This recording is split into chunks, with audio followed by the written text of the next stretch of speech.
Hi YouTube. Chris Voss said that if you want to negotiate for a higher salary, you should not ask for more money, but you should ask, how can I be more valuable for the company? But how does one become more valuable?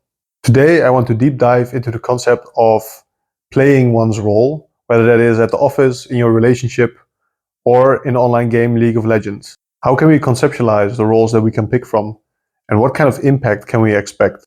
If you are interested in increasing your impact, visibility, and enjoyment of about anything that you can do, keep watching.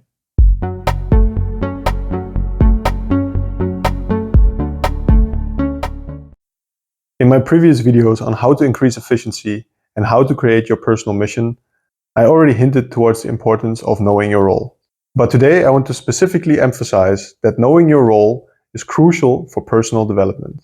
For me, the penny really dropped when I was playing the game called League of Legends, where players engage in strategic battles for about 45 minutes in a 5 versus 5 fashion. Every player selects a champion with unique abilities, and with that has to fulfill a specific role. The roles are actually not necessarily predefined by the game, but basically came out of people playing the game as the natural, most efficient way to win the game. In order to really understand roles and what it means, you should look at it from the perspective of you having specific abilities and skills that other people might not have, which are unique to you, but you have to work together in a team. Almost everything you do is in a team fashion. And in general, the best advice is to try to stay away from your weaknesses as much as you can and try to stay as close as you can to your strengths. That, of course, is kind of in collaboration with the other people that you work with. And the other decision that you can make is based on whether you want to specialize to a certain task or you want to generalize and be able to do a little bit of everything. This does not mean, by the way, that you have to pick a role and then stick to that till the end of your life. It can very well mean that in a specific project you fulfill a specific role, and in a different project your role can be completely different. Although what you do see in general is that people tend to focus towards getting good at a specific role and therefore preferring to put themselves in a similar situation. Another thing that I learned by looking at League of Legends, by the way, is that it's not necessarily about winning this game, but it's about winning the most number of games across time. That can mean that you can have a shitty game or a good game and still lose, but it's about what can you get out of that specific game. And if you don't like playing games at all, rewind what I just said and replace game with project or work package, and the statement still holds true. The thing that's really frustrating about this concept is, and mostly because people don't know about it, is that because you have different roles and because they all have a different nature, so some are maybe grounded in people being more extrovert and specialized, and others being more generalists or introverted or more in a supporting nature, that it seems that there are specific jobs that get the most visibility, which they can, it does happen, and that therefore are the most important. But this is a complete misconception. You need a variety of people in a team to get the job actually done, and you really need each other. So this is really something very important that I learned. That means that you can even be in a supporting role and still grow to the very top of a competence hierarchy and become very, very valuable doing that. So in order to make it a little bit more concrete, I will directly reference to the game League of Legends because that's the one that I played and where I basically learned these roles from. But I will try to translate that into everyday life so that people can understand what it means. So the first role, which is the most flashy of all, is what they call the carry. So carry or to carry actually means that you by yourself are carrying your team to victory. So it's a bit of a pretentious term. It oftentimes is also used in damage carry. So in these kind of battle games, that person is the one who is dealing the most amount of damage to the other team, to the opponents. And that's actually the first point. This role is a very specialized role, which means that it's focused on only dealing damage and it's pretty shit at all the other things. which is great if you know how to play that role and if you have a good team around you that protects you, because you will basically die if someone just looks at you, right? You are not able to do anything else yourself. The road has to be completely paved. But if you get to do what you're good at, you can make sure that that alone will carry your team to victory. Second is a role very much connected to the carry, which is the support. Support already sounds a bit like a kind of healer in the old RPG games, which is true. So the support is there to make sure that the carry doesn't die too many times, and basically try to babysit him or her. So the support is really a kind of facilitator that tries to create the ideal situations so that the carry can completely do what the carry is specialized to do. That also means that the support should be somewhat of an all-rounder, so in a way a kind of generalist. Moving on to what they call in the League of Legends world a tank, which is also a kind of a supporting role, but actually a very specialized supporting role. So there are certain things like, for instance, creating tooling for someone, or coding software, something like that, that paves the way for certain analysis to be done. So that's someone who is not a person who is not responsible for the main deliverable, but paving the way for the carry to do the work. And in a game, this is typically by engaging into the enemy, locking people down in place so that they cannot move anymore, and also protecting the carry from not dying. So try to draw the analogy with real life. It's a specialist role being good at one thing, usually the opposite thing of what the carry is good at. So the carry is good at dealing damage. The tank in the game world is good at taking damage in. So he has a thick skin, can take a lot of shit, basically. And that's his specialization. And then the fourth role, we have the true generalist, which is what we usually call a bruiser. So someone who can deal damage, but also take damage. And that player is usually most concerned about the macro game, which means that they're not looking at specific low-level things on the map, but trying to keep the high-level overview and trying to make sure that he or she or even the entire team is in place to take care of certain key objectives that will in the end win the game. So that person makes sure that everyone is always ready to exploit opportunities when they are there. So you can already see by the way that I tried to separate this. So I separated it into specialization and generalization, and then into a kind of supporting or individual play that you can have in the team. That's a very similar thing that actually is used in a lot of companies. Typically, if you work for a company, you can do a kind of personality test where you also have 4 quadrants of a circle. Usually it's a color wheel. So you have blue, red, yellow, and green. And they are kind of separated into these kind of specializations, generalizations, individual or team style engagement, let's say. So the reason why these roles exist in the game has actually not that much to do with the game itself, but rather that this is the most efficient way of handling any given problem.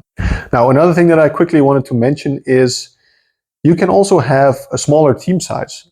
And one very specific example that a lot of people encounter is a relationship. And also in a relationship, you should try to sit together and define what are the objectives of your relationship, or what are the objectives of certain projects that you have. It can be building a house. It can be cooking dinner.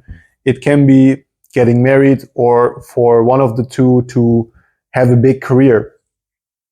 And you should always consider what is your role in that engagement.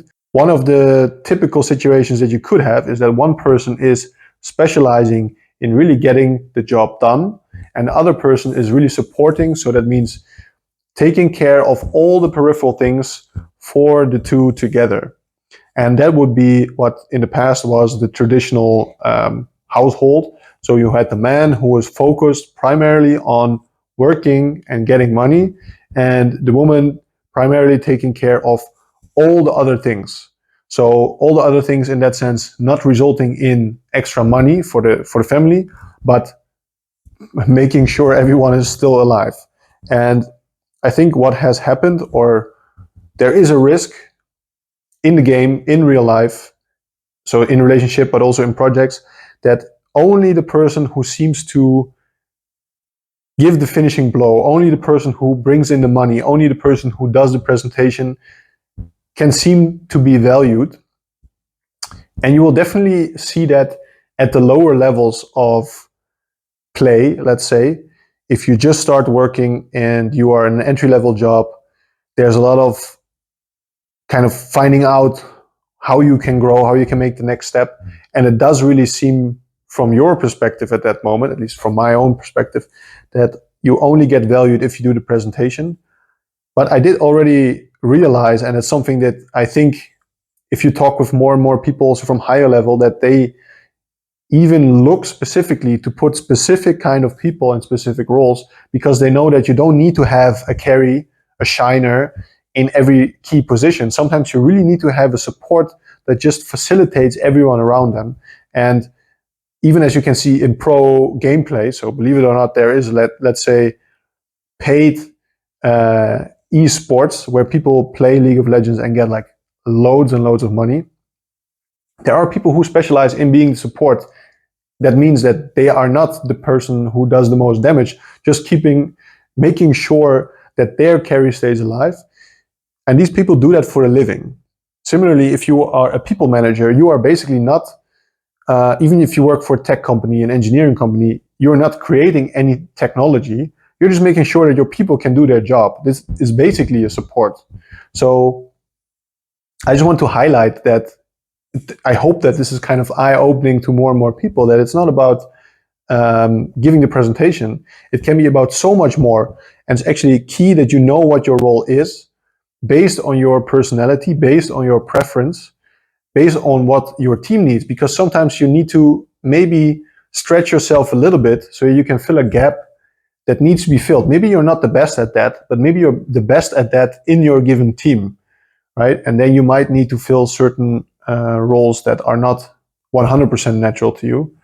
But ideally, you find a team or a group or a project where you can do exactly what is right. So if you're a generalist, you can either try to support the carry, or you can try to manage the high-level game plan and try to make sure that everyone is always ready at the right time to exploit opportunities when they arise. The next thing that I wanted to mention is something you definitely see in the gaming world, but you can also find it in real life. I'm trying to relate it, in this case, mostly to the work situation, where you have a project, where you have a team, but no one is really good at what they do, or they just don't want to do it. So basically, you are matched up in a team with people who just suck. So what do you do then? I mean, it's very tempting to just say, okay, fuck it, I'm just gonna drop out and stop. I mean, everything is stacked against me, what can I do? And you got a fair point. There are some unwinnable situations, but I think the lesson that you can learn is that in the end, success, the way that you like to define success, is not this one game, this one project. It's the stack of all the things that you do. And you can still use the time that you have. For instance, you can try to play that situation out the best that you possibly can, right? So at least you learned a little bit how to perform the role that you have, already accepting the fact that you will lose. So sometimes you just cannot overcome that. The second thing you can do is try to carry your team from your specific position. So in the gaming world, again, there are situations where you can have a completely crap team, but in every position that I mentioned, you can be so good at it that it does not matter, in effect, how bad or shitty your other teammates are, because you can have an effect that just literally carries your team to victory. These things are pretty scarce, and I would say don't put all your money on that, because realistically speaking, you are matched up with people from your own level, and you should accept that maybe the project is too hard, maybe the people are completely tilted or demotivated, and there's nothing you can do about it. Just sit this one out, try to learn as much as you can, and try to just be better consistently over time, and you will slowly grow. On the positive side, what might happen at some point is that you are in the very, very favorable situation of being in a team with someone who is actually way above the level that you are at. So in that case, you will get carried, and you should really try to profit from that. Try to learn as much as you can from these people. Also, keep in touch. Try to extend your network in the hope that they might allow you to stay with them in the project the best that you can. And if you realize you are with someone like that who really can bring the project to a perfect ending, focus on supporting that person. Just make sure to facilitate them, make sure the path is paved for them, that they can do whatever they're good at in order to make their life as easy as possible. And then you can just sit back and benefit from that, basically. So also try to learn that in order to be successful, you don't have to be the carry or shine every single project. You also can enjoy the fact that someone is actually taking the lead and taking you along. Try to have a positive impact. So if I say sit back, I don't mean like just stop working, but I mean try not to force to become the person in the spotlight. Just accept the fact that this time spotlight is for someone else.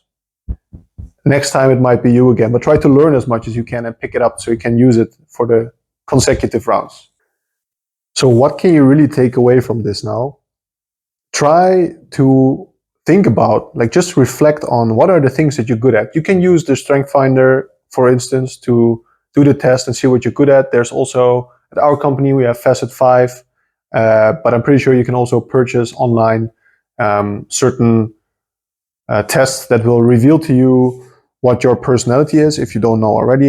You can just write down what you think you're good at the specific thing that you're trying to do. It can even be in a relationship, but typically people want to improve more at the work, get more money and such.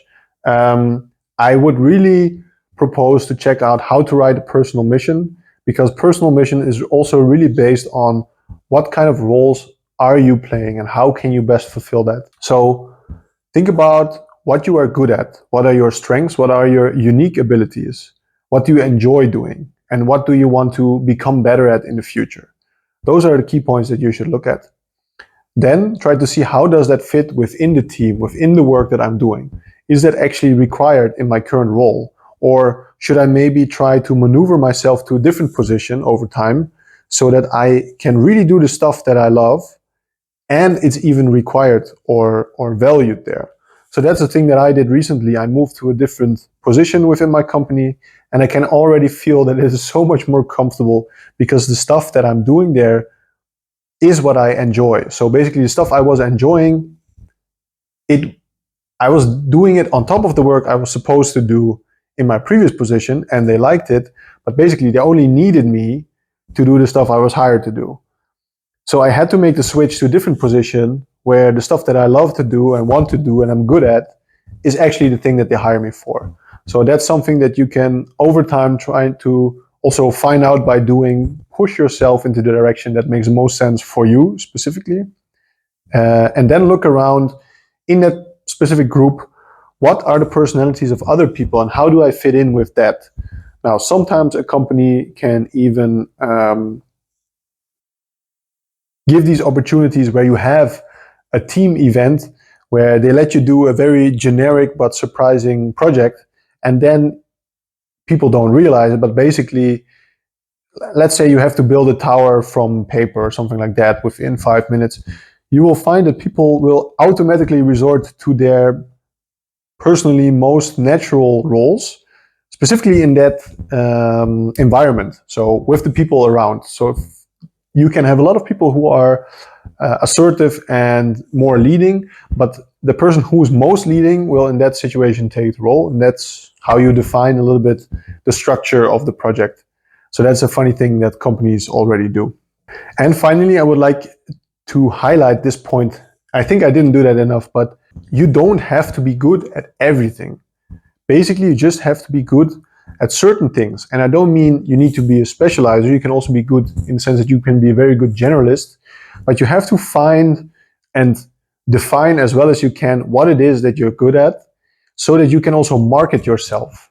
So whenever there's an opportunity that you can actually do what you are good at, you can also tell people that, oh, this is what I'm really good at, let me do it. Knowing this for yourself is important, but it's also important for marketing, because that generates visibility, and then you will have a reputation that tells other people, look, this guy is really good at coding. I don't know. If that's something that you really want to do, that whenever there's a problem where someone needs to create some script or something, then you say, oh, I can do it. And then you do that because you love it, and people will realize, oh, this is the guy that we need to ask. And you become the coding superstar. Similarly, if you just really like to facilitate people, organize around a certain project, whenever there's a need for someone to do that, you just pick that up and say, let me do it, I'm good at that. Try to market yourself as such, and then you will build a reputation where people understand that this is what you do, and they will also naturally put you in these positions if you're truly good at it, because that's how you add value. And they will not ask you to do other stuff because they know now that this is not the type of work that you are good at. Whew, I got really enthusiastic talking about this, partially because I got this realization while playing a game that I liked, and it is one of the first things that I managed to kind of translate into a personal development thing that didn't come directly from a book. So I feel so proud that I came up with this idea. So most important things, realize that there are different roles to play. You don't have to be good at everything. And specifically, you don't have to be good at the things that other people are already good at. Try to find your niche, thing that you really enjoy. If there's a project lead already, don't try to be a better project lead. Try to pick up the work that he doesn't like to do or she doesn't like to do, the work that you are good at, and try to shine in that fashion. And if you are in a situation where you just cannot do the stuff that really resonates with you, try to, over time, maneuver yourself into a different position and really snowball from there. Get good in your specific role, be able to move out to an alternative role if the situation requires that, and just get better at doing the things that you love to do. Right. I hope that this was helpful for you guys. I really love talking about it. Let me know in the comments if this makes any sense. And to all the people who came to this video because there was League of Legends in descriptions, thanks for watching so far. Sorry, not a lot of tips on how to get better at the game, although maybe. So realize, get good at your role, and you will climb out of bronze. I don't know, I hope you found this video entertaining. Let me know what you thought about it in the comments, and don't forget to have a nice day.